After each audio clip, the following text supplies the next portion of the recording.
Aziz bolajonlar, men sizlarga bundan rivoyatni so'zlab beraman. Bir kuni Sulton Husayn Bayqaro vazirlarim, labbay sultonim, menga dunyodagi eng xushbo'y narsani keltiring. Xo'p bo'ladi sultonim.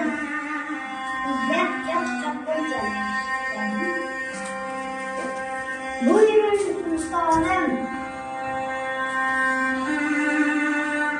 Men aytgan hech bu emas.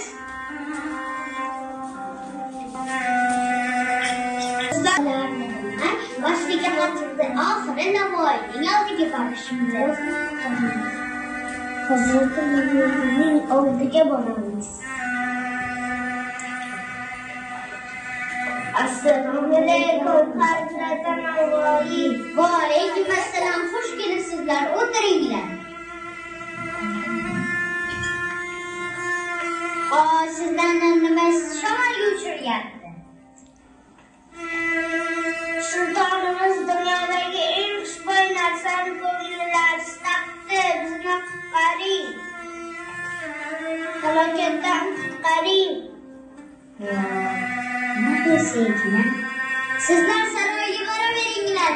Men bir ilojini toparmen. Assalomu alaykum. Assalomu alaykum dehqon bobo. Assalomu alaykum Hazrat Ismoil. Va alaykum assalom. Sultonimiz dunyodagi eng xushbo'y hidni ko'ngillari istabdi. Nima maslahat berasiz? Sizdan yangi uzilgan bir soat nonni olib borib ko'ringchi. Xo'p bo'ladi.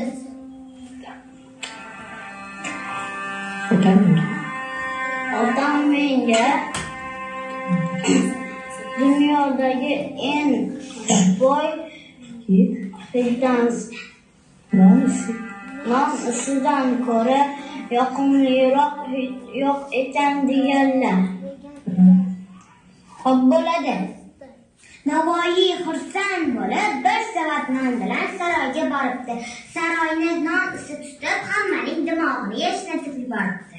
Assalomu alaykum sultonim. Va alaykum assalom Alisher do'stim.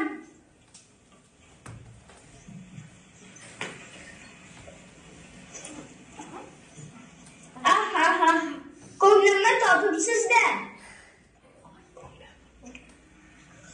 Rahmat senga Alisher. Ko'nglim nonishini istayotgan edi. Rahmatni menga emas, dehqon boboga ayting. Vazirlarim, labbay sultonim. Dehqonni saroyga keltiring. Xo'p bo'ladi sultonim.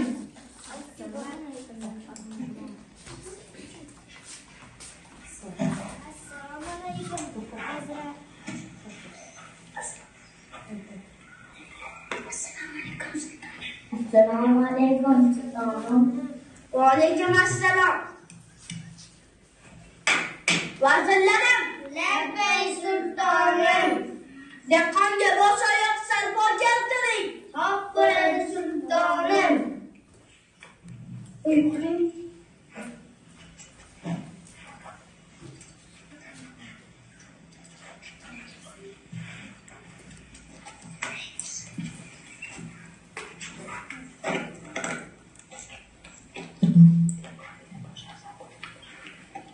Dehqonga bosh-oyoq sarpo keltirishibdi.